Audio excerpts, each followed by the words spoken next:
Yosemite is full of surprises and very well known for her majestic waterfalls. In episode 1 of my series, Yosemite Through The Lens, my friend Mark and I photographed tunnel view at sunrise, but afterward, we headed just up the road to Bridalveil Fall Trailhead. This adventure was only highlighted in the final cut for episode 1, but both Mark and I wanted to share a little more of this lovely little stop. So let's go.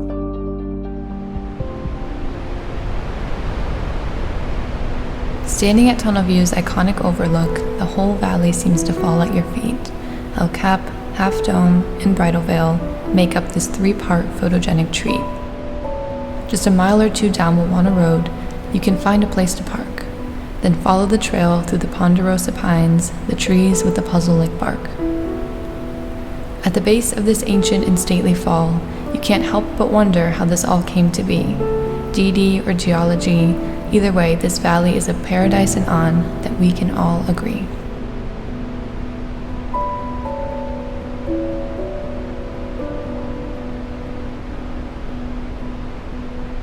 This is Moja Road. That big 3,000-foot granite rock on the left, that's the chief of the valley, El Capitan. A scenic 4-minute drive east from Tunnel View will bring you to the Bridalveil Fall Trailhead.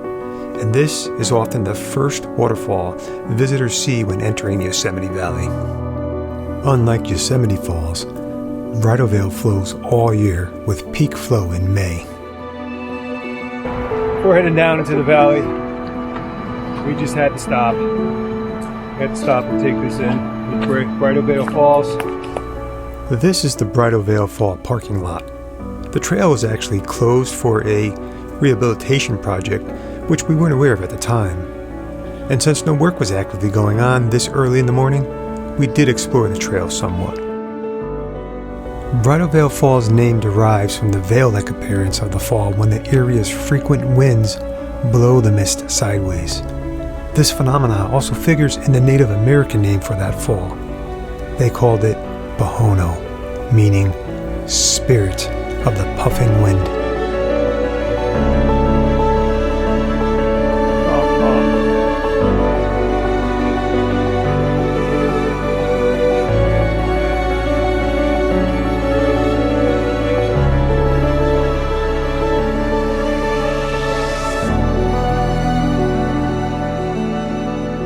Even if we walk away from this location without a photograph, it wouldn't matter. The therapeutic attributes and the joy of being here far surpasses it. Photograph, well, that'd be the bonus. I'm certainly going to try.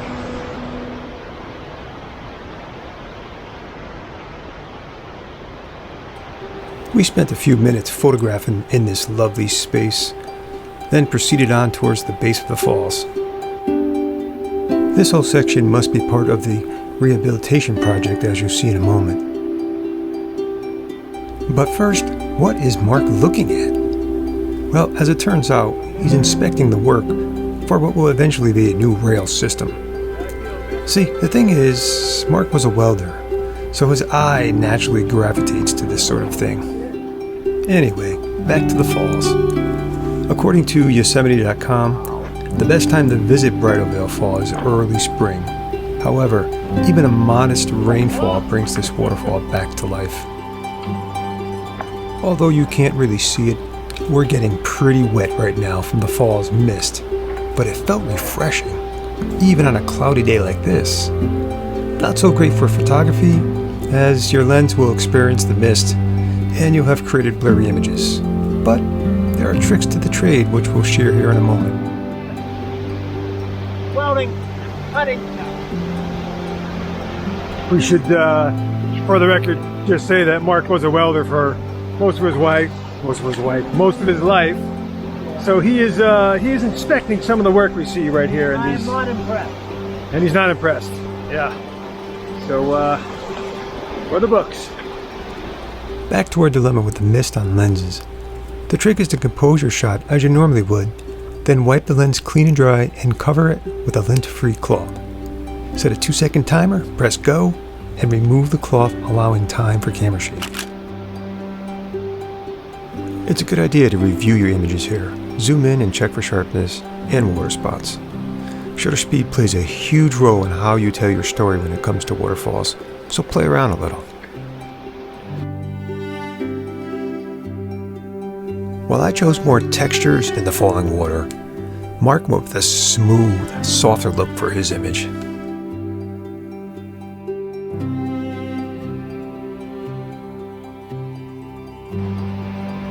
On our way back out, we stopped and shot a few images of the Cascades, but even more so, our cup overfloweth.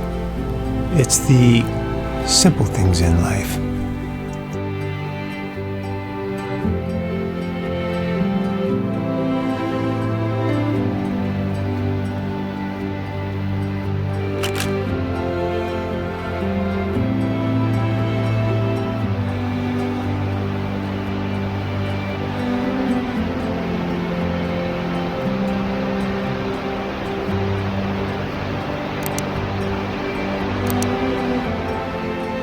It's hard to ignore this guy wherever you are in the valley. Bridalveil Fall is just off screen to our right, and these two geological wonders exchange views from across the valley. I can only imagine what their conversations are like in the wee hours of the night, or in the morning, at first light. If you like this video, a like and subscribe goes a long way in helping the channel. It doesn't cost anything, albeit a click or two, and I'll thank you in advance.